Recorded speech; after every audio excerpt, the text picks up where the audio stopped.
अस्सलामुअलैकुम नाजरीन, आप देख रहे हैं प्रोग्राम खबर क्या है और मैं हूं आपकी मेज़बान फरजाना सिद्दीक। नाजरीन, आज प्रोग्राम के पहले हिस्से में हम रुख करेंगे कराची का, जहां पर मनशियात फरोशों की चांदी है। सिंध हुकूमत ने अक्टूबर 2024 में मनशियात फरोशों का एक एक्ट जो है वो नाफिज किया था, जिसके तहत मनशियात फरोशों के खिलाफ एक नया इदारा बनाना था और इसके साथ साथ मुल्ज़िमान के ट्रायल के लिए स्पेशल अदालतें भी बनाई जानी थीं। लेकिन बदकिस्मती तो ये है कि अब तक ना तो कोई इदारा बन सका और ना ही वो अदालतें कायम हो सकी हैं। मज़ीद इस खबर की तफसीलात बताने के लिए हमें ज्वाइन करेंगे नुमाइंदा कराची शाहिद हुसैन सैलरा, जबकि प्रोग्राम के दूसरे हिस्से में हम आपको बताएंगे कि ऑडिटर जनरल ऑफ पाकिस्तान का खैबर पख्तूनख्वा के महकमा सेहत में बेज़ाब्तियों, गैर शफाफियत और मुनज़्ज़म इंतज़ामी की कमी का इंकशाफ हुआ है। आपको बताएं कि ऑडिटर जनरल ने 2017 से साल 2022 की परफॉर्मेंस ऑडिट में कई एतराज़ात, बेकायदगियों और निज़ाम की कमज़ोरी की तरफ इशारा किया है।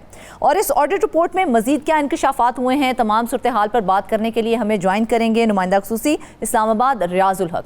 जबकि प्रोग्राम के आखिरी हिस्से में हम रुख करेंगे कराची का, जहाँ पर वफाकी महकमा तालीम के ज़ेर इंतज़ाम इंटर बोर्ड कोऑर्डिनेशन कमीशन में डिप्यूटेशन अफसरान का राज दिखाई दे रहा है और IBCC में डायरेक्टर और डिप्टी डायरेक्टर के ओहदों समेत 15 अफसरान को डेपुटेशन पर तैनात किया गया, जबकि IBCC में तैनाती के लिए PhD education, public administration, international relation या इकनॉमिक्स की डिग्री मांगी गई थी। इस मौजू पर बात करने के लिए हमें ज्वाइन करेंगे कराची से नुमाइंदा कासिम खान। तो नाजरीन, चलते हैं आज की पहली खबर की जानिब और रुख करेंगे हम कराची का, जहां पर देखा जाए तो मनशियात फरोशों की चांदी दिखाई दे रही है। आपको बताएं कि अक्टूबर 2024 में मनशियात फरोशों के खिलाफ एक एक्ट नाफिज किया गया था, जिसके तहत इनके खिलाफ जो है एक बाकायदा इदारा बनाना था और मुल्ज़िमान के खिलाफ खसूसी अदालतें भी बनानी थी, जहाँ पर उनका स्पेशल ट्रायल किया जाए। लेकिन बदकिस्मती से ना तो कोई इदारा बन सका है और ना ही कोई स्पेशल अदालत बन सकी है।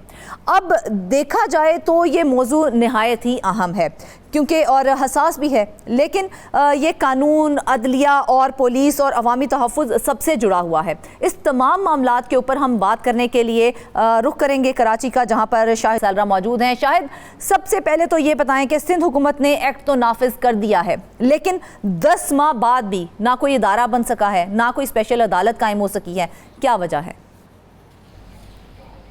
देखिए, कराची के मसाइल इतने हैं कि साल में इतना दिन नहीं होंगे जितना कराची के मसाइल हैं। रोज़ कराची वालों को नए मसाइल का सामना करना पड़ता है और ख़ासतौर पर जिस तरह मंशियात की बात करें तो कराची में इतने मुहाफ़िज़ नहीं है जितना मंशियात फ़रोश और जितना मंशियात का इस्तेमाल करने वाले लोग सड़कों पर आपको चलते फिरते नज़र आते हैं। और ये जहाँ आम लोगों को इन मंशियात फ़रोशों का सामना होता है या मंशियात इस्तेमाल करने वालों का सामना होता है, वहीं पुलिस और दीगर जो इदारे हैं उनकी भी नज़र में होते हैं कि वाकई सड़कों पर, चौराहों में, गलियों में, हर जगह पर मंशियात इस्तेमाल करने वाले खुलेआम आपको मिलेंगे और ये कोई ढकी छुपी बात नहीं है, पब्लिक जानती है इस बात को। सूरत हाल ये है कि ANF जो कि वफाकी इदारा है, वफाकी इदारा जो है एंटी नारकोटिक्स फोर्स के नाम से, जिनका काम है कि वो चाहे मुल्क में मंशियात आ रही है, किसी दूसरे सूबे से आ रही है या कराची में कोई मंशियात फरोश पकड़ा जाता है मंशियात बरामदगी के साथ, तो वो कार्रवाई करता है ANF। और ANF न सिर्फ कार्रवाई करता है बल्कि उनमें मुल्ज़मान को सजाएं दिलाता है और सजाओं का तनासुब पुलिस की जो और प्रोसिक्यूशन जो सूबाई है उसकी निस्बत सजाओं का तनासुब जिसमें मुल्ज़मान के ऊपर जुर्म साबित होता है वो कई गुना ज्यादा है। लेकिन सूबाई हुकूमत को 2024 में न जाने क्या सूझी, उन्होंने एक पैरेलल यानी कि एक मुतवाज़ी निज़ाम बनाने के लिए कानून साजी की सूबाई असम्बली से और उन्होंने कहा कि जो सूबा है वो मंशियात फरोशों के खिलाफ खुद कार्रवाई करेगा और उसके लिए जो है एक नया इदारा बनाया जाएगा और उस इदारे का सरबराह एक डायरेक्टर होगा और उसके बाद वो इदारा न सिर्फ मुल्ज़मान को गिरफ्तार करेगा बल्कि उस स्पेशल अदालतें बनाई जाएंगी। उनका ट्रायल भी ये जो रूटीन वाली अदालतें हैं उनसे अलग से एक ट्रायल के लिए स्पेशल अदालतें बनाई जाएंगी। ये सारी सिचुएशन में कानून पास हो गया, लेकिन ना अदालतें बनी, ना कोई इदारा बना और ना ही कोई और एक्टिविटी हुई। पुलिस को चूंकि रोजाना ये इदारा नहीं बना, अदालतें कायम नहीं हुई देखा जाए, लेकिन कानून तो मौजूद है ना, उस पर अमल दरामद क्यों नहीं हो सका? नहीं, मैं वही आपसे सामने निशानदेही कर रहा था कि जब ये कानून बना दिया गया, अब मंशियात फरोश जो सड़कों पर खुलेआम घूम रहे हैं, खुलेआम मंशियात फरोशी हो रही है, तो उनके खिलाफ कार्रवाई कौन करेगा?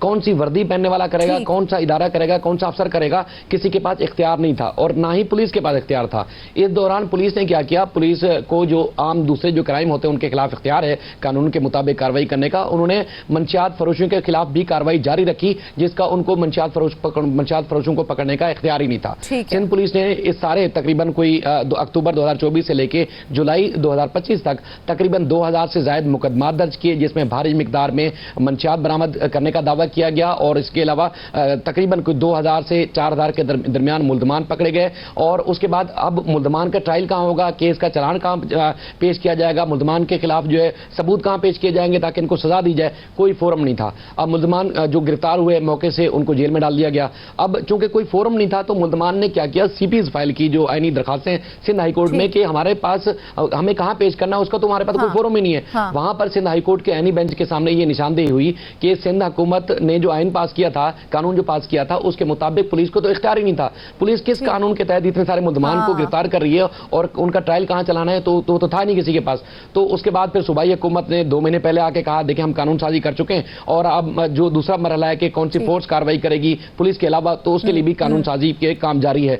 उस पर अदालत में जो एक कानून का जो एक मुसवदा पेश किया गया, मुसवदे में ऐसी खामियां थी जिसमें जज साहब जो है वो सर पकड़ के बैठ गए कि आपके इतने सारे डिपार्टमेंट है जिसमें सूबाई महकमा एक्साइज है, उसके अलावा सूबाई महकमा कानून, इसके अलावा नाकामी है ना। तो इस नाकामी को हम क्या कहेंगे, क्या ये इंतजामी नाकामी है, कानूनी नाकामी है या फिर सियासी नाकामी है? ये देखिए नाकामी से एक बड़ी एक और चीज है कि इख्तियारात सारे अपने पास लेने हैं। यानी कि जब वफा के काम कर रहा है मंशियात के खिलाफ, मंशियात फरोशों के खिलाफ, जिसमें उसमें आपको सजाओं का तनासुब नजर आ रहा है, मुल्जमान को गिरफ्तारी भी नजर आ रही है, तो सूबे को क्या ऐसी आखिर पड़ी थी कि वो नई कानून साजी करके ये इख्तियार अपने पास लेता। यानी कि अब सूबे में ना सिर्फ वफाकी इदारा कार्रवाई कर रहा होगा बल्कि सूबाई इदारा भी कार्रवाई कर रहा होगा। अब दो इदारे कार्रवाई करेंगे तो खुद आप अंदाजा लगाएं कि उसमें मुल्जमान को जो है वो कैसे सजाएं होंगी और उसके बाद फिर लोगों को रिलीफ कैसे मिलेगा, इस मंशियात फरोशों से छुटकारा कैसे मिलेगा। ये तो एक बड़ा अजीब सा सिस्टम हो गया। जैसे आप कह लें कि एक नया इदारा कार्रवाई करता है, वफाकी एंटी करप्शन वफाकी इदारा, और दूसरा सूबाई एंटी करप्शन का इदारा काम करता है। अब करप्शन जहां हो रही है वहां कौन सा इदारा कार्रवाई कर सकता है, कौन सा नहीं कर सकता, ये एक लोग बड़े अजीब से कश्मकश में फंस जाते हैं। उसी टाइप का ये बनाने की कोशिश की गई। पुलिस ने 2000 से ज्यादा मुकदमा दर्ज भी कर लिए हैं। अगर जैसा कि आप कह रहे हैं अगर पुलिस के पास इसका इख्तियार ही नहीं था तो फिर किस तरह से वो मुकदमा चलाए गए, कार्रवाइयां कैसे हुई? बिल्कुल, ये हम ये कह नहीं रहे, ये अदालतों में ये बात साबित हुई कि पुलिस के पास इख्तियार नहीं था।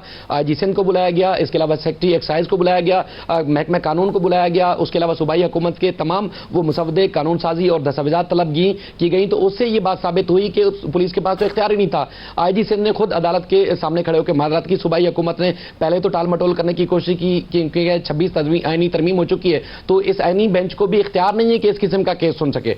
अब अदालत ने कहा कि जब मुल्जमान गिरफ्तार हैं, कोई उनके ट्रायल के लिए कोई फोरम नहीं है, मैकेनिज्म नहीं बना हुआ, तो जो रिलीफ के लिए मुल्जमान आ रहे हैं उनको जमानत दी जाए। 2-4 महीनों से वो जेल में पड़े हुए हैं, किसी के पास से जो है वो 10 ग्राम मंशियात बरामद हुई है, किसी से 15 ग्राम की एक मैनुअल FIR दर्ज होती है जिसमें उसमें लिखा जाता है कि क्या क्या वकूआ हुआ, कितने मुल्जमान थे, कितने मंशियात ग्राम बरामद हुई। मैनुअल FIR में जज साहब ने निशानदेही की आई सिंध के सामने कि मैनुअल FIR में लिखा जाता है 10 ग्राम चरस बरामद हुई, और उसके बाद जब कंप्यूटराइज FIR हमारे सामने आती है वहां पर लिखा जाता है 3 ग्राम। यानी कि एक ही मुल्जिम, एक ही वाकया, एक ही जो है वो कार्रवाई, उसमें 2 अलग अलग चीजें।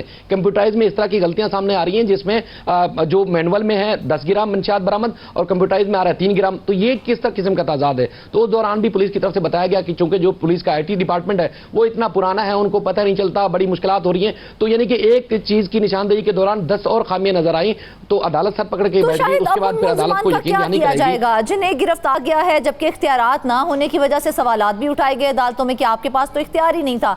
तो वो गिरफ्तार मुल्जिमान अब क्या किया जाएगा? क्या उनको रिहा कर दिया जाएगा? अगर हाँ रिहा कर दिया जाता है तो फिर अवाम को जवाब कौन देगा? देखिए ये और ज़्यादा दिलचस्प बात है, जो मुल्जमान गिरफ्तार किए गए थे पुलिस के पास इख्तियार नहीं था कि उनको जेल में रख सके। वो उन जो 2000 मुल्जमान के करीब आए थे तो उसमें 500 से ज्यादा आए आईनी बेंच के सामने इन छुट्टियों के दौरान, जो तातीला चल रही है अदालतों में, छुट्टियों के दौरान उन्होंने 500 से ज्यादा मुल्जमान ने इस गफलत, लापरवाही और जो कानून साजी की गई उसमें इतनी खामियां थी उसका फायदा उठाते हुए उन्होंने जमानतें ले ली हैं अदालतों से। अब वो रिहा हो चुके हैं, यानी कि मंशियात उनके पास से अगर वाकई बरामद हुई है और उनका ट्रायल चलना था, उनके खिलाफ सबूत आने थे, तो उस सारे मामले में मुल्जमान को फायदा हो गया। यही बात जब अदालत के सामने आई तो उसमें सिंध हुकूमत ने फिर 22 जुलाई को जो है वो अदालत ने निशानदेही की थी। 27 जुलाई या ये जो पीछे इतवार गुजरा है, इतवार वाले दिन, छुट्टी वाले दिन, उस जो मसवदा था कानून साजी का उसमें तरमीम की और पुलिस को फिर 2024 से इख्तियारात दे दिए गए बैक पे जाके। देखा जाए तो नोटिफिकेशन के सेक्शन 27 में ऐसी क्या खामी है जो तमाम कार्रवाइयों को गैर मौसर कर सकती है? खामी ये थी कि जो पुलिस को क्लियर इख्तियार होगा वो क्लियर इख्तियार नहीं दिया गया था, क्योंकि उसमें पॉइंट आउट किया गया था कि इस इदारे का सरबराह बनेंगे डायरेक्टर। अब डायरेक्टर जब इदारा नहीं बनेगा तो उसका डायरेक्टर कहाँ होंगे? सूबाई हुकूमत ने बज़ाहिर ऐसा लगता है कि जल्दबाजी में कानून साजी तो कर ली, लेकिन जो उसकी खामियां थी या उनके जो एतराज़ात थे या जो उनके दीगर जो इशूज़ थे उनको क्लियर करने के बजाय कानून साजी जल्दबाजी में कर ली। वफाकी हुकूमत के जो है मुतवाज़ी निज़ाम एक अल्टरनेट यहाँ पर सिंध का बना दिया गया, लेकिन उसकी खामियां दूर नहीं की गई। महकमों से कोई मुशावरत नहीं की थी, बस ऐसे ही कानून बना दिया।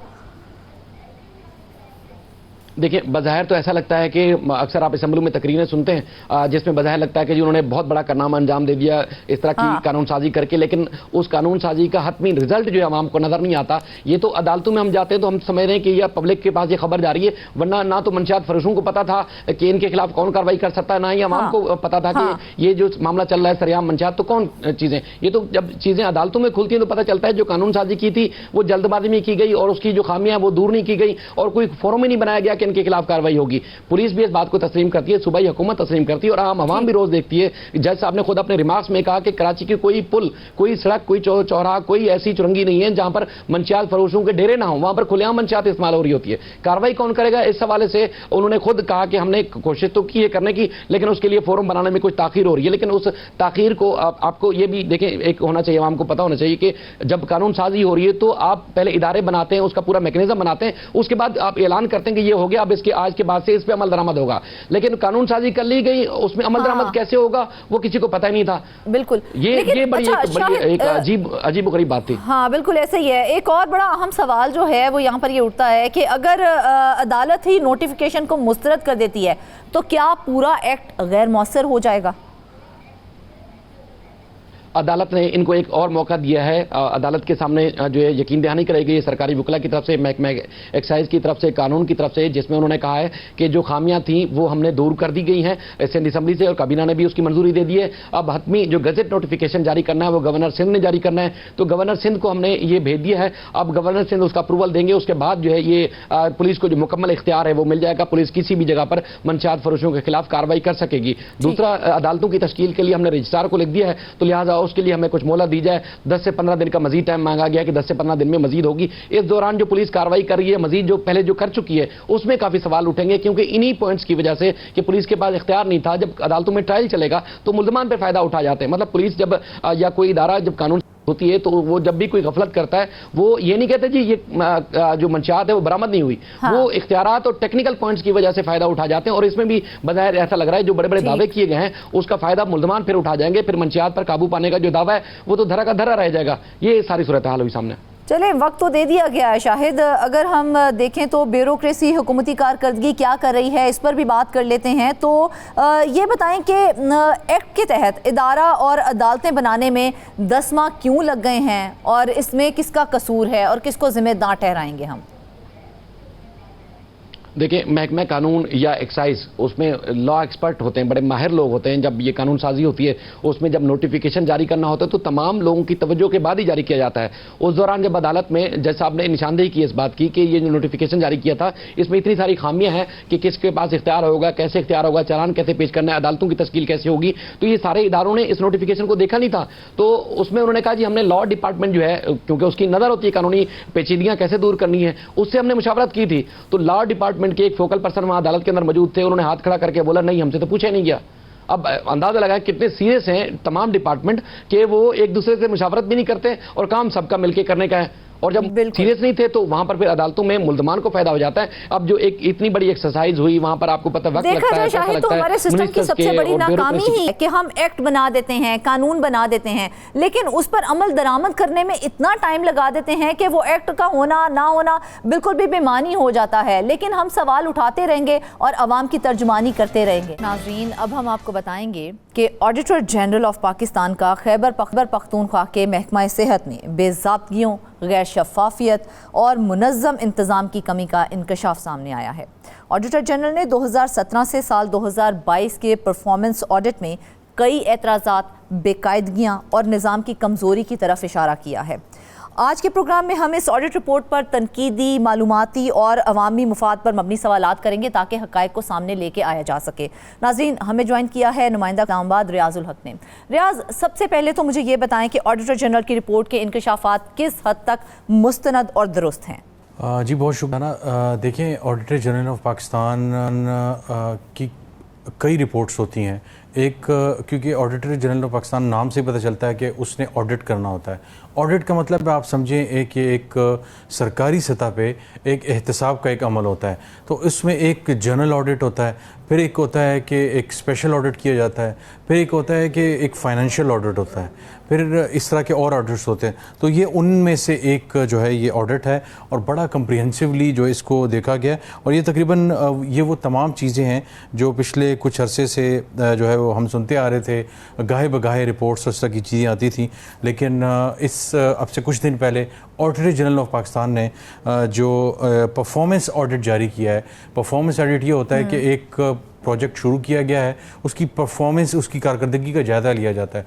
तो यहाँ पे जो है उसका एक किस्म का जायज़ा लिया गया कि ये इतना बड़ा प्रोग्राम जिस पे अब तक 130 अरब रुपए के करीब जो है इसका बजट पहुँचा दिया गया है। और ज़ाहिर है आगे हम चल के देखेंगे भी कि 60% से ज़्यादा जो खैबर पख्तूनख्वा की जो आबादी है वो इससे मुस्तफ़ीद हो रही है। तो यकीनन एक ऐसा अच्छा प्रोजेक्ट होता है इस तरह की चीज़ें जिससे पाकिस्तान जैसे ममालिक में लोग यूनिवर्सल जो हेल्थ केयर होती है अगर उससे मुस्तफ़ीद हो रहे हैं, लेकिन उसमें बहुत सी चैलेंजेस और खामियां भी होती हैं।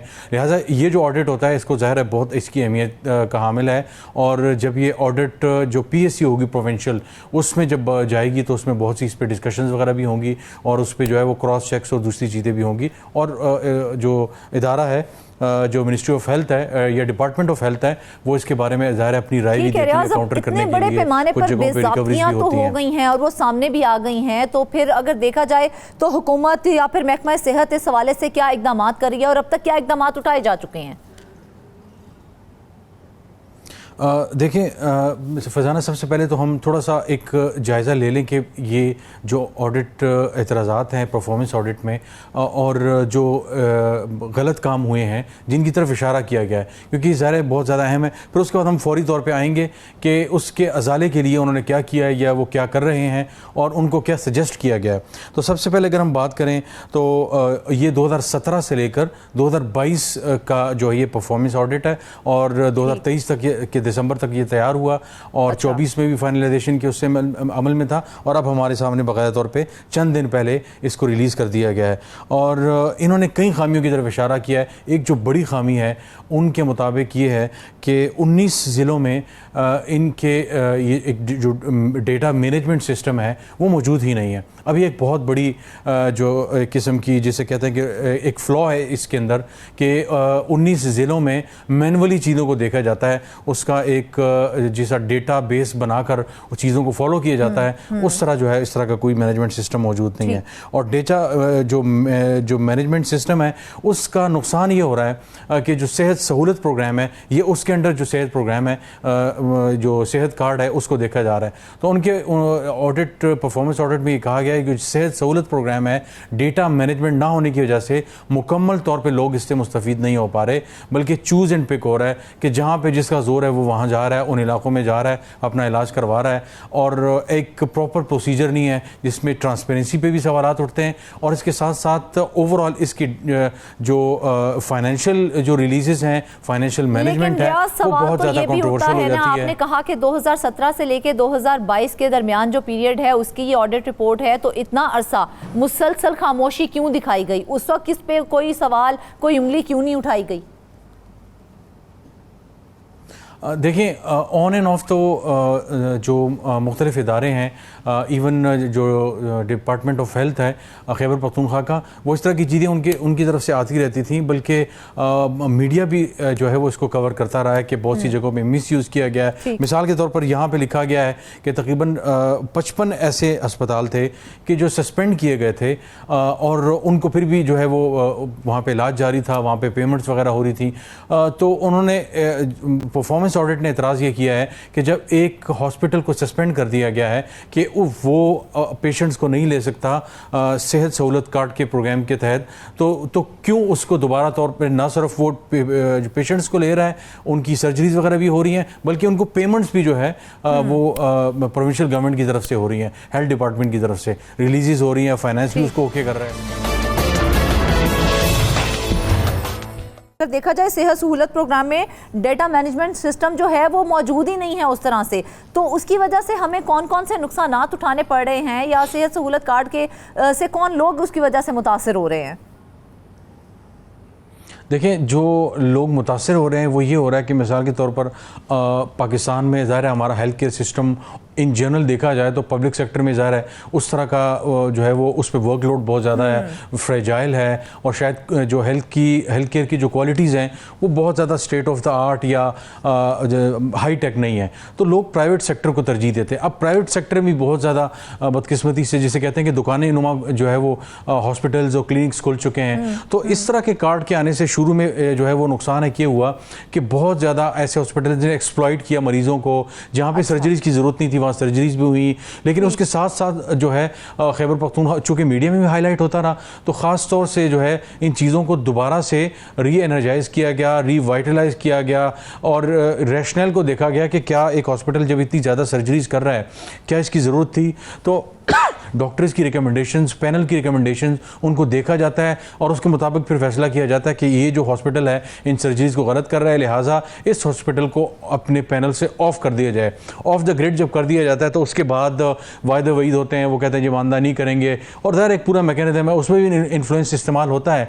लेकिन अगेन हमेशा से पूरी दुनिया में जब इस तरह के जो हेल्थ केयर के प्रोग्राम हो गए या पब्लिक जो ट्रांसपोर्ट के सिस्टम हो गए, इस तरह की चीज़ों में बहुत ज़्यादा रॉन्ग डूइंग्स वगैरह होती हैं, इसको फिक्स करने की ज़ाहिर हुकूमत कोशिश कर रही है, लेकिन शायद इससे आपने इससे कबल 19 अजला का जिक्र किया है, 19 अजला हैं उनके अंदर भी देखा जाए तो मैनेजमेंट सिस्टम तो है ही नहीं, मौजूद ही नहीं है, तो वहाँ पर मैनेजमेंट सिस्टम को कायम करना किसकी जिम्मेदारी थी ताकि ये तमाम जो चीज़ें हैं ये मसाइल हमें ना देखने पड़ते? देखें, जाहिर है इसमें तो कोई शक नहीं है कि इसकी जो बरह रास्त जिम्मेदारी है वो सूबे के जो सरबराह होते हैं, चीफ मिनिस्टर होते हैं, और उसके साथ साथ जो सेक्रेटरी हेल्थ हैं या हेल्थ मिनिस्टर हैं, यकीनन उनकी जो जिम्मेदारी होती है कि इस तरह की चीज़ों की ओवरसाइट होती हैं, जो इनसाइट्स होती हैं, ओमिशंस और कमीशंस होते हैं, इन चीज़ों को देखना उनकी जिम्मेदारी है, इसमें तो कोई शक नहीं है। लेकिन इसके साथ साथ ज़ाहिर है जब इस तरह का आप बिलियंस ऑफ रुपीज़ का एक प्रोग्राम स्टार्ट करते हैं तो उसमें शफाफियत को हमारे मुल्क में लाना एक बहुत बड़ा चैलेंज होता है, और हमारे यहाँ ट्रायल एंड एरर बेसिस पे हम चीज़ों को लेके चलते हैं। हम ये देखते हैं कि गलती हुई, लोगों की तरफ से फीडबैक आई, बहुत ज़्यादा पब्लिक प्रेशर आया, वीडियो वायरल हुई हॉस्पिटल में, या कुछ और इस तरह की चीज़ हो गई, या किसी ने और इस पर कोई तबसरा कर दिया कहीं पर मीडिया में, तो फिर जाके हम चीज़ों को बेहतर करने की कोशिश करते हैं। बहुत कम ऐसे होता है कि हम प्रिएम्प्टिव मेजर लेते हैं और आगे चल के प्रॉब्लम को हल्का सा डिटेक्ट किया और फ़ौरन उसको रोकने के लिए जो है वो जो कोशिश शुरू कर दी। ये ज़रा हमारे एक जो नेशनल प्रॉब्लम है, लेकिन ओवरऑल खैबर पख्तूनख्वा हुकूमत इस प्रोग्राम को लेकर चल रही है। बहुत सी जो है वो खामियां ऑडिटर जनरल ऑफ पाकिस्तान ने जो है वो पॉइंट आउट की हैं, फॉर ग्रांटेड लिया हुआ है। वहाँ पर चंद मखसूस अजला ऐसे भी हैं जिन्हें बहुत ज़्यादा तरजीह दी जा रही है, तो वो तरजीह किन बुनियादों पर दी जा रही है और इन अजला को किन बुनियादों के ऊपर जो है वो फॉर ग्रांटेड लिया जा रहा है? ये बहुत अहम पॉइंट है कि कुछ ज़िलों में रिपोर्ट्स ही आई कि जो पैनल के हॉस्पिटल रखे गए थे वो बहुत कम रखे गए थे। अब वो इतने कम हैं कि एक तो वर्कलोड उन पे बढ़ गया, और अगेन हम प्राइवेट जो है वो हॉस्पिटल्स की बात कर रहे हैं, तो उन पे वर्कलोड भी बढ़ गया, और इसके साथ साथ जो प्राइवेट हॉस्पिटल थे उन पे वर्कलोड तो बढ़ा, लेकिन वो ये हुआ कि वहाँ के लोगों ने दूसरी जगहों पर जाना शुरू कर दिया, और जहाँ के ज़्यादा हॉस्पिटल थे वहाँ की आबादी कम थी, लेकिन वहाँ ज़्यादा हॉस्पिटल जो है वो पैनल पैनल्स में मौजूद थे। तो उन्होंने आबादी की कुछ कैलकुलेशंस दी हैं, इलाकों के नाम भी लिए हैं, और उन्होंने ये कहा है, इस चीज़ का जिक्र किया है कि इस चीज़ को देखने की ज़रूरत है कि कुछ इलाकों को, कुछ ज़िलों को तरजीही बुनियादों पर जो है वो ज़्यादा हॉस्पिटल पैनल पे उनके रखे गए उन इलाकों में, और कुछ जगहों पे कम रखे गए।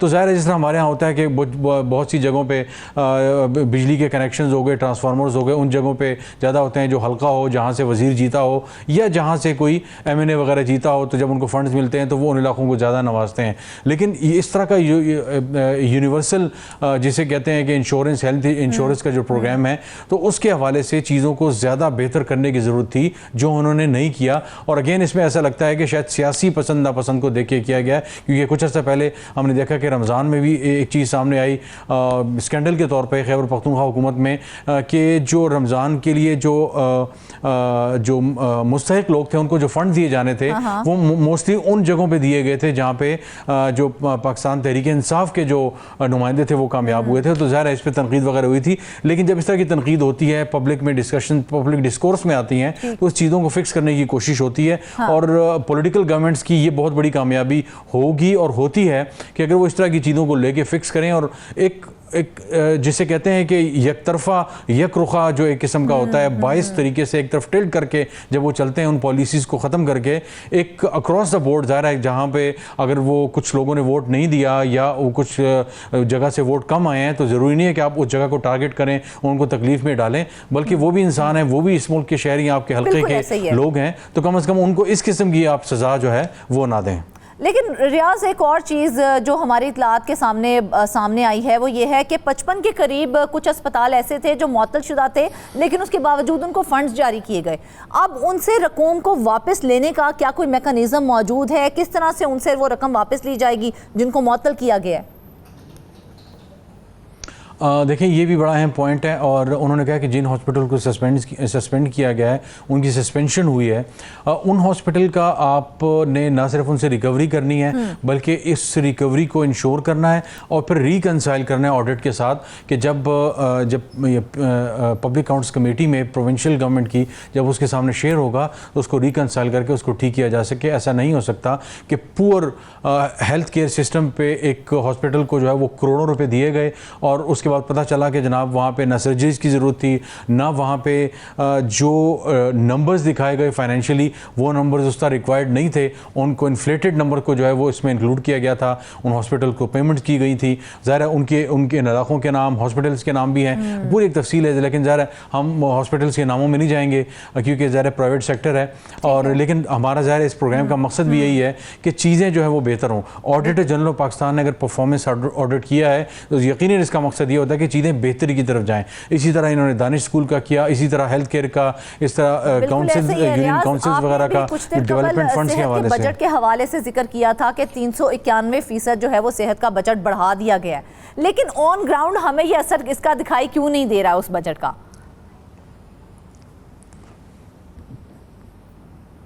देखें, जब हम 391% बजट की बात करते हैं तो ये वो बजट है जो सेहत सहूलत कार्ड जो है, जो हेल्थ कार्ड जिसे कहते हैं, ये उसकी मद में जो परसेंटेज थी वो बढ़ी है। अब over the years Khyber Pakhtunkhwa हुकूमत ने ये किया है कि बहुत से लोगों को जो उनका डायलिसिस का प्रॉब्लम था, जिनके हार्ट ट्रांसप्लांट का इशू था, या जिन बच्चों के कोक्लियर इम्प्लांट का इशू था, यानी वो बच्चे जो समाज से महरूम हैं पैदाइशी तौर पर, तो उनको जो है वो आला लगता है, तकरीबन 20 से 25 करोड़ रुपए तक उस आले की कीमत होती है। तो सर्जरी वगैरह मिलाकर तकरीबन 26 जो है वो लाख रुपए का एक किस्म का वो खर्चा होता है, उसको भी अब इन्होंने इंक्लूड कर दिया है और तकरीबन अच्छी खासी रकम उसकी मद में भी इन्होंने इंक्लूड कर दिया। तो जाहिर है डेवलपमेंट तो हो रही है, चीज़ें पब्लिक की डिमांड और उसको देखते हुए चीज़ों को इंक्लूड किया जा रहा है, लेकिन अगेन हमारा हेल्थ केयर सिस्टम इतना प्रॉब्लमेटिक है और यहाँ पे ठीक है state of the art hospital private sector में मौजूद हैं, भी होने से बाज नहीं ना आते, बेकायदगियां भी धड़ाधड़ हुई चली जाती हैं। उनके हवाले से अगर बात करें तो रियाज डिस्ट्रिक्ट हेडक्वार्टर अस्पतालों के इंफ्रास्ट्रक्चर के लिए कुछ रकम रखी गई थी जिसे इस्तेमाल करना था, लेकिन वो इस्तेमाल नहीं हुई, ना वो दिखाई दी है। तो इस बेकायदगी का असर किसके ऊपर पड़ेगा फिर? देखें, इस बेकायदगी का असर जो है सबसे ज़्यादा उस पर पड़ेगा। अगेन, अब सेहत सहूलत कार्ड प्रोग्राम जो है ये बहुत अच्छा प्रोग्राम है और ये एक ऐसा यूनिवर्सल हेल्थ केयर प्रोग्राम है कि जिससे हर शख्स मुस्तफ़ीद हो सकता है और वो समझता है कि मेरे पास मेरा ID कार्ड है तो मेरे पास 10 से 15 लाख रुपए हेल्थ के लिए मेरे पास मौजूद हैं। और पाकिस्तान जैसे जहाँ पे सोशियो इकनॉमिक चैलेंजेस हैं, ये बहुत बड़ा एक किस्म का जिसे कहते हैं ये रियासत का तोहफ़ा है। लेकिन इसके साथ साथ इसका हरगिज़ ये मतलब नहीं है कि पब्लिक सेक्टर के जो हॉस्पिटल्स हैं उनको जो है वो छोड़ दिया जाए और उन पे जो है वो कुछ इंप्रूवमेंट ना की जाए, क्योंकि वर्कलोड सारा प्राइवेट सेक्टर पे तो नहीं डाल सकते। सहूलत कार्ड का जो प्रोग्राम बहुत ही फायदेमंद है अगर वो शफाफ तरीके से चला जाए, और खास तौर पे जब अवाम के पैसों से कोई प्रोग्राम चलता है तो अवाम को उसका हक है कि वो सवाल करे कि वो पैसा कहाँ जाता है और वो सहूलत कहाँ जाती है। वापस आएंगे ब्रेक के बाद।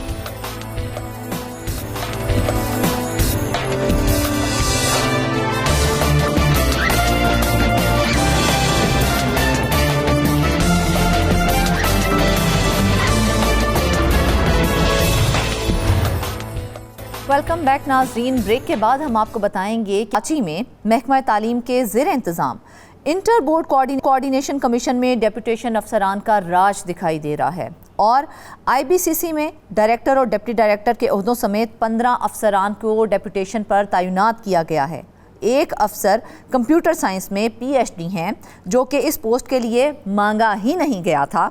IBCC में तैनाती के लिए PhD education, public administration, international relation या इकोनॉमिक्स मांगा गया था। ये खबर देखा जाए तो नहायत ही संगीन नौयत की है। इसमें जो है बदउनवानी और इख्तियारात के नाजायज़ इस्तेमाल की वाज़े मिसाल हमें दिखाई देती है। इस तमाम सूरत हाल पर बात करने के लिए हमें ज्वाइन किया है नुमाइंदा कराची कासिम खान ने। कासिम खान, सबसे अहम सवाल जो यहाँ पर उठता है वो ये है कि IBCC में ये इतना हसास इदारा है और इसके बावजूद यहाँ पर डिप्यूटेशन अफसरान का राज है, तो क्यों है ये राज कायम? जी, इंटर बोर्ड कोऑर्डिनेशन कमेटी एक वफाकी इदारा है जो मुल्क भर के जो तालीमी बोर्ड्स हैं इनको आपस में कोऑर्डिनेट करते हैं और जो पॉलिसीज़ नए बनाते हैं या पुरानी जो पॉलिसीज़ कालादम करार देना होता है वो इस प्लेटफार्म के तहत आपस में कोऑर्डिनेट करते हैं और ये डिसाइड करते हैं कि कौन सा निसाब में चेंजिंग करनी है, इम्तहान कब करना है, इम्तहान का पैटर्न क्या रखना है। तो ये एक हसास इदारा है और ये इदारा जो है वो जो बच्चे बैरून मुल्क जाते हैं यहाँ से तालीम हासिल करके उनकी जो असनाद होती हैं, उनकी जो वेरिफिकेशन या उनके अटेस्टेशन का है वो भी ये इदारा करके देता है। तो बाहर के ममालिक जो है ना इसको एक्सेप्ट करते हैं। बदकिस्मती से इस वक्त जो IBCC की सूरत हाल है वो बद इंतज़ामी और अकरबा परवरी का गढ़ बन चुका है। बगैर इश्तिहार के जो है भर्ती कर लिया गया है, तो किस कानून के तहत किया गया है? अब इसका कानून कहाँ पर मौजूद है? इसका कोई कानून नहीं है। इसलिए जंगल का राज है, जो शेर जंगल का बादशाह होता है, जो चाहे वो कर सकता है। इसका यही वाला कानून मुझे तो ये समझ में आ रहा है। इसके अलावा तो कोई कानून है नहीं। जब तक आप इश्तार नहीं देते आप किसी को भर्ती नहीं कर सकते। कि इदारे का सरबराह जो है ऑटोनमस बॉडीज में 89 डेज के लिए या 6 महीने के लिए डेली वेजेस पे कॉन्ट्रैक्ट पे तो हायर कर सकता है कि स्टॉप गैप अरेंजमेंट के तौर पर, मगर किसी को आप जो है ना वो परमानेंट भर्ती नहीं कर सकते। इसमें एक अजीब और गरीब बात यह है कि इन साहब के करीबी अजीज हैं जो 47 साल की उम्र में उनको भर्ती भी किया गया और उनके जॉब भी परमानेंट की गई। ये एक अनोखी मिसाल है सरकारी सेक्टर में कि 47 में भर्ती का कोई कानून, कोई जवाज ही मौजूद नहीं है। ज़्यादा से ज़्यादा 30 साल 32 साल कुछ रिजर्वेशन दे देते हैं इस तरह करके, वरना तो 25-28 साल से ऊपर के जो एज वाले गवर्नमेंट की जॉब ले नहीं सकते। उन्होंने अपने करीबी अजीज हैं इनके, उनको 47 साल की उम्र में न सिर्फ भर्ती किया बल्कि उनको कन्फर्म भी कर दिया। अच्छा, ये जो भर्तियां चले वो तो कर ही दी गई हैं, क्या इन भर्तियों की फहरिस्त, इनके क्वाइफ और मेरिट लिस्ट आवाम के लिए दस्तयाब है? इनके नाम मौजूद हैं, इनकी चीज़ें तो मौजूद हैं, मगर मेरिट तो हुआ नहीं है ना। मेरिट उस सूरत में होता है जब सीटें मुश्तहर होती हैं, उस पर इंटरव्यूज होते हैं, टेस्ट होते हैं, जाके भर्ती होते हैं, तो फिर मेरिट बनता है। तो यहाँ पर तो बिल्कुल जो है ना वो गंगा ही उल्टा बह रहा है। यहाँ पर मेरिट का तो कोई सवाल ही पैदा नहीं होता। उन्होंने जिनको अब करीबी लोग थे, रिश्तेदार थे, इनका एक और करीबी अजीज है जिस जो मुल्तान के जो स्टेशन है IBCC का, वहाँ पे मुलाजिम थे। तो उन्होंने उन पे हरासमेंट, उन्होंने किसी खातून को हरास किया, उस पर केस बना, FIR तक कट गई थाने में। उसके बाद उन्होंने क्या किया कि उनको करीबी अजीज को अपना किसी और स्टेशन पर ट्रांसफर कर दिया, करके अपने मनपसंद अफराद की एक कमेटी बना के केस को दबा दिया। वो खातून बेचारी इंसाफ के लिए मारी मारी फिर रही है। तो इस तरह के जो केसेस हैं बहुत सारे, जो एक कलरक है कासिम, इनके हमें तो करीबी ये माना भी जाता पता है, चला जिसकी है टोटल कि तनख्वाह जो ग्रेड होगी 20 के ओहदे पर जो है ग्रेड 21 का अफसर उसे तैनात कर दिया गया है और बाद में वो MP1 तक भी पहुंच गया। तो ये मामला क्या है, वो कैसे पहुंच गया MP1 तक? देखें ना, एक तो ये देख लें कि इस सीट की उनके लिए इतनी इंपॉर्टेंस थी कि वो ग्रेड 21 छोड़ के 20 वाली में कॉन्ट्रैक्ट पे चला गया, डिप्यूटेशन पे, और 20 पे जाने के बाद उन्होंने अपने आप को तरक्की देते देते MP1 ग्रेड तक लेके चला गया। अब मसला ये है कि एक पहली बात तो ये है कि डिप्यूटेशन वाला अफसर अपने पेरेंट डिपार्टमेंट से ही वो प्रमोशन ले सकता है, रिटायर भी वो अपने पेरेंट डिपार्टमेंट से ही होगा। सिर्फ इस सूरत में हो सकता है कि अपनी जॉब वो जाके जिस डिपार्टमेंट में गया वहाँ जम कराया, मगर सुप्रीम कोर्ट ने जो जम किए वो अफसरान चंद साल पहले जो है ना, हजारों अफसरान को वापस उनके पेरेंट डिपार्टमेंट में भेजा है कि उन्होंने कहा कि जो लोग आते हैं छोटे ग्रेड से आके बड़े ग्रेड में जम हो जाते हैं, होने के बाद जो है वो आगे दिन दुगनी रात चुगनी तरक्की करते जाते हैं, तो उन्होंने वापस भेज दिया था। मतलब कुछ लोग ऐसे थे जो और इदारों से आए थे, छोटे से ग्रेड 7-8 ग्रेड में आए, पुलिस में आ गए, वो SP बन गए, कहीं और चले गए, अच्छे से उस पर चले गए, मगर सुप्रीम कोर्ट ने सबको वापस भेज दिया था। तो उन्होंने जो किया है वो ये किया है कि आए वहाँ पे खुद ही फैसले कर रहे हैं, क्योंकि ऑटोनमस बॉडी है बेसिकली। तो उनमें जो BOG में भी अपने मनपसंद लोग हैं तो वहाँ आते हैं और दरबार लगाते हैं, फैसला करते हैं कि जी इसको डिप्यूटेशन पे लेना है, बोलते सही है, खुद अपनी तरक्की करते गए। मतलब MP1 ग्रेड जो आईनी ओहदे होते हैं, बड़े बड़े आईनी ओहदों के MP1 ग्रेड उनको दिया जाता है। जिस तरह से रुझान बढ़ता जा रहा है तालीम के हवाले से, तो वजारत तालीम और उसके मातहत इदारे इस मामले पर फिर क्यों खामोश हैं? वो क्यों इसके ऊपर कोई एक्शन नहीं ले रहे हैं? बस जो तालीम का आजकल तो बिल्कुल जो है ना हालात ठीक नहीं है, चाहे वो तालीमी बोर्ड्स हों, चाहे वो टीचिंग एकेडमिक के साइट हों, चाहे वो जामियात हों, तो ये चीज़ें फोकस किसी ने आज तक किया नहीं है। जो बच्चे जा रहे हैं वो जा रहे हैं, रोकने वाला कोई नहीं है, जाते हैं वो बाहर अच्छी तालीम हासिल करके वहीं पे सेटल हो जाते हैं। तो यहाँ पे जो है ना जो क्रीम है वो बाहर निकल जाती है, जो A लेवल बच्चे यहाँ से करते हैं वो बाहर चले जाते हैं, या इसे जो पाकिस्तानी बोर्ड्स हैं उनसे पढ़े बच्चे बाहर चले जाते हैं। ये जो चंद 1-2 साल पहले जो है वो जो डॉलर मार्केट से स्टार्ट हुआ था, उसमें FIA ने एक इन्वेस्टिगेशन की थी। इन्वेस्टिगेशन में जो डॉलर की शॉर्टेज का सबसे बड़ी वजह यही करार दी थी कि जो बच्चे बाहर तालीम हासिल करने चले जाते हैं, डॉलर जो है ना वो बाहर लेके जाते हैं। तो कासिम, क्या ये मामला पार्लिमानी कमेटी के सामने पेश किया गया है? नहीं, अभी तक तो ऐसी कोई बात रिपोर्ट नहीं हुई है, और हो सकता है कि इस प्रोग्राम के बाद किसी के नज़र से गुजरे तो उसको फोकस करे, और करना भी चाहिए, क्योंकि एक अहम इदारा है IBCC जो है, वहाँ पे बैठा हुआ एक शख्स खुद इलीगल मतलब प्रमोशन ले रहे हैं और खुद बैठ के जो अपने अकरबा परवरी लोगों को जमा कर रहे हैं गैर कानूनी, तो उनका फोकस सारा वहाँ पे है। तो जो बच्चे बाहर जा रहे हैं वो इनके उसमें प्रायोरिटी में शायद नहीं है। अगर कोई एल शख्स कोई मेरिट पे आके यहाँ पे बैठेगा तो हो सकता है कि इस बात को एड्रेस करें और बच्चे बाहर जाने का रुझान कम कर दें या कुछ करें, मगर ये कि अभी तक तो फिलहाल तो ऐसी कोई सूरत हाल नहीं है। कोई अच्छा कासिम, एक और मामला जो इसी मामले के हवाले से सामने आया था, एक क्लर्क के अकाउंट में करोड़ों की ट्रांजैक्शन की गई थी, तो उस ट्रांजैक्शन का आखिर क्या मतलब है? क्या ये सीधी सादी करप्शन नहीं है, दिखाई नहीं देता किसी को? जी ये बात सामने आई है। ये तो एक अकाउंट मशकूक अकाउंट सामने आया है, जो एक क्लर्क हैं जिनकी मुश्किल से 50-60 हज़ार रुपये तनख्वाह होगी, तो उनके अकाउंट से गुज़िश्ता एक साल में जी उसके करोड़ उनके अकाउंट से गुज़िश्ता एक साल में 1 करोड़ 61 लाख रुपए की ट्रांजैक्शन हुई है, वो बिल्कुल मशकूक है। और कहा यह जाता है कि ये जो क्लर्क हैं वो जो एग्जीक्यूटिव डायरेक्टर साहब हैं उनके करीबी माने जाते हैं, और हम इन्वेस्टिगेट कर रहे हैं। ये तो एक अकाउंट सामने आया, ऐसे मुमकिन है कि ऐसे कई अकाउंट्स हों जिनसे जो है ना मशकूक ट्रांजैक्शन हो रही हों। तो FIA या NAB की जानिब से इन ट्रांजैक्शंस पर नोटिस लिया गया है? तहकीकात करेंगे तो वफाकी वजीर तालीम करेगा, या फिर वफाकी वजीर तालीम करेंगे, या सेक्रेटरी तालीम कर लेंगे, इनमें से कोई एक कर लेंगे।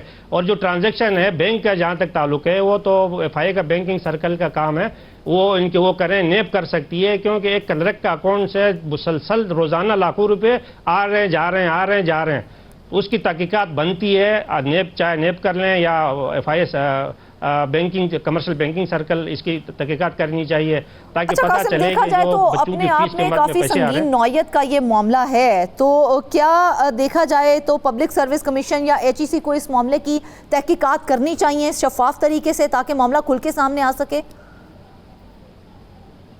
जी बिल्कुल, इसमें अगर तहकीकात पे चले जाएं तो मुझे तो लगता है कि पूरा इदारा जो है ना उसमें रेंज में आ जाएगा। ये सबसे पहले ये कि जो डिपुटेशन पे आए थे उनके जो है क्वालिफिकेशन पूरी वो नहीं थी, पीएचडी वो कंप्यूटर साइंस में थे, जबकि वहाँ कंप्यूटर साइंस मांगा नहीं गया था। पहली बात तो ये है। दूसरी बात यह है कि जितने भी डिपुटेशन पे अफसरान ला के बिठाए गए हैं वो अहम मौजू पे हैं, फाइनेंस, मैनेजमेंट, एडमिनिस्ट्रेशन, डायरेक्टर्स हैं, डीजी है, असिस्टेंट डायरेक्टर्स हैं, सारे लोग जो हैं डिपुटेशन में बैठे हुए हैं। वहाँ बैठ के जो लोग असिस्टेंट डायरेक्टर आए थे वो खुद को इन्होंने प्रमोशन करके किसी को डायरेक्टर बनाया हुआ है, किसी को डिप्टी डायरेक्टर बनाया हुआ है। दूसरी बात तो ये, तीसरी बात ये है कि जो 112 लोग जो भर्ती हुए हैं बगैर इश्तहार के अक्टूबर फरवरी में, इसकी तहकीकात होनी चाहिए, क्योंकि इससे पहले मिसालें मौजूद हैं कि जो इस तरह इलीगल भर्तियां की गई हैं, इदारे के हेड्स बाकायदा अरेस्ट हुए हैं, इन्वेस्टिगेशन हो गया। तो अगर यहाँ भी कोई इन्वेस्टिगेशन करे, शफाफ इन्वेस्टिगेशन हो, तो ये बहुत बड़ा एक स्कैंडल समझे आप। देखा जाए जिस तरह से अफसरान को और ओहदे दिए जा रहे हैं तो सवाल तो ये उठता है कि क्या ये पूरा मामला महज फाइलों की नज़र हो जाएगा या फिर अवाम को कोई शफाफियत भी दिखाई देगी या इस हवाले से कोई इकदाम भी उठाया जाएगा। ये सवाल हुकूमत के लिए छोड़े जा रहे हैं। नाज़रीन, इसके साथ ही आज के प्रोग्राम से बस इतना ही। ढेर सारी दुआओं में याद रखिएगा। इजाज़त दीजिए। अल्लाह।